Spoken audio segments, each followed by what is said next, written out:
नमस्कार दोस्तों। आज हम जानेंगे बंकिम चंद्र चट्टोपाध्याय के बारे में।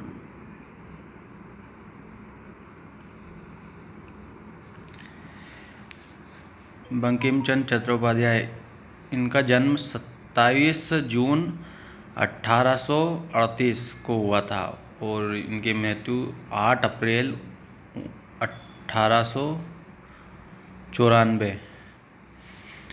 बंगाली के प्रख्यात उपन्यासकार, कवि, गद्यकार और पत्रकार थे। भारत के राष्ट्रीय गीत वंदे मातरम उन्हीं की रचना है, जो भारतीय स्वतंत्रता संग्राम के काल में क्रांतिकारियों का प्रेरणा स्रोत बन गया था। रविंद्रनाथ ठाकुर के पूर्ववर्ती बांग्ला साहित्यकारों में उनका अन्यतम स्थान है।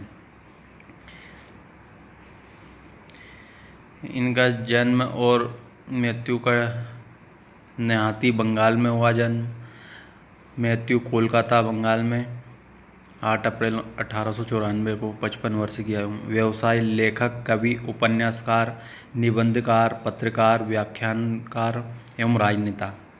भाषा बांग्ला, अंग्रेजी। उच्च शिक्षा कोलकाता विश्वविद्यालय। विषय साहित्य, साहित्यिक आंदोलन, बंगाली पुनर्जागरण। उल्लेखनीय कार्य, दुर्गेश नंदिनी, कपाल कुंडला, देवी चौधरानी, आनंद मठ, वंदे मातरम। आधुनिक युग में बंगला साहित्य का उत्थान 19वीं सदी के मध्य से शुरू हुआ। इसमें राजा राममोहन राय, ईश्वर चंद्र विद्यासागर, प्यारी चांद मित्र, माइकल मधुसूदन दत्त, बंकिम चंद्र चट्टोपाध्याय, रविंद्रनाथ ठाकुर ने अग्रणी भूमिका निभाई। इसके पहले बंगाल के साहित्यकार बंगला की जगह संस्कृत या अंग्रेजी में लिखना पसंद करते थे।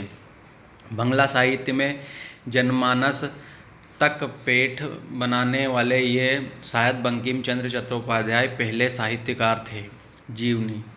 बंकिम चंद्र चट्टोपाध्याय का जन्म उत्तरी 24 परगना के कंठालपाड़ा निहाटी में एक परंपरागत और समृद्ध बंगाली परिवार में हुआ था। उनकी शिक्षा हुगली कॉलेज और प्रेसिडेंसी कॉलेज में हुई। 1857 में उन्होंने बीए पास किया। प्रेसिडेंसी कॉलेज से बीए की उपाधि लेने वाले ये पहले भारतीय थे। शिक्षा समाप्ति के तुरंत बाद डिप्टी मजिस्ट्रेट पद पर इनकी नियुक्ति हो गई। कुछ काल तक बंगाल सरकार के सचिव पद पर भी रहे। राय बहादुर और CIE की उपाधियां पाई और 1869 में कानून की डिग्री हासिल की। उसके बाद इन्होंने सरकारी नौकरी कर ली और 1891 से में सेवानिवृत्त हुए। 8 अप्रैल 1894 को उनका निधन हुआ। इनकी रचनाएं। बंकिम चंद्र चटर्जी की पहचान बांग्ला कवि, उपन्यासकार, लेखक और पत्रकार के रूप में है। उनकी प्रथम प्रकाशित रचना राजमोहन्स वाइफ थी।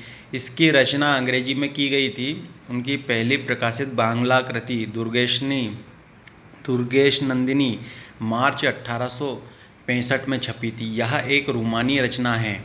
दूसरे उपन्यास कृपाल कुंडला 1866 को उनकी सबसे अधिक रूमानी रचनाओं में से एक माना जाता है।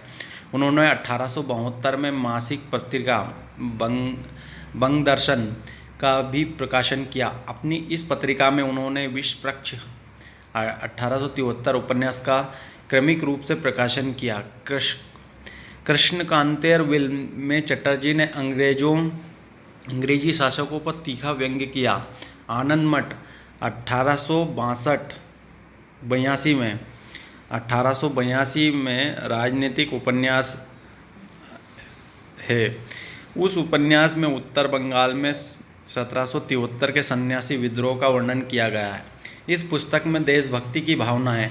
चटर्जी का अंतिम उपन्यास सीताराम 1886 है।